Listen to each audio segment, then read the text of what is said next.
25 تکنولوژی جدید که آینده جهان را متحول می کنند. 1. هوش مصنوعی و ماشین لرنینگ در صدر جدول تکنولوژی آینده. 2. اینترنت اشیا تکنولوژی آینده را یک پارچه می کند. 3. از لباسهای هوشمند تا ساخت انسان فرامرزی، آینده تکنولوژی به همه جا نفوذ خواهد کرد. 4. بیگ دیتا و آنالیز پیشرفته اطلاعات. 5. بلاکچین و تحول در تجارت آینده.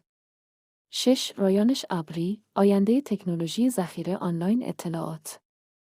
7. واقعیت مجازی و واقعیت افزوده دنیای واقعی را احاطه خواهند کرد.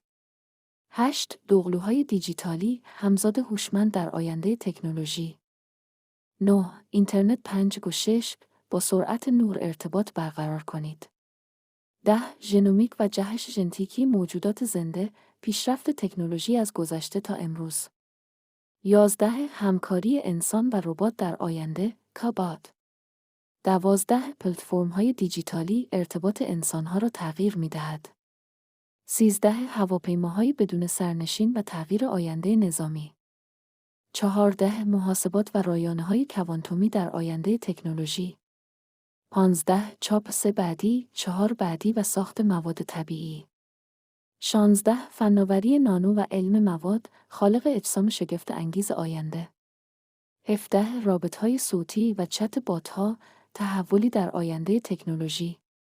18. تشخیص چهره و بینایی رایانه‌ای.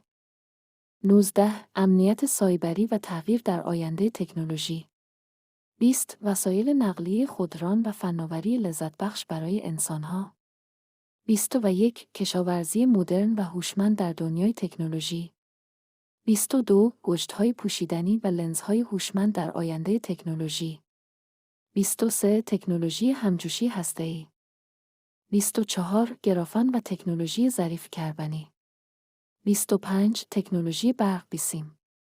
لطفاً چینل ما را سابسکرایب کنید. 25 تکنولوژی جدید که آینده جهان را متحول می کنند. 1. هوش مصنوعی و ماشین لرنینگ در صدر جدول تکنولوژی آینده. 2. اینترنت اشیا تکنولوژی آینده را یک پارچه می کند. 3. از لباسهای هوشمند تا ساخت انسان فرامرزی، آینده تکنولوژی به همه جا نفوذ خواهد کرد.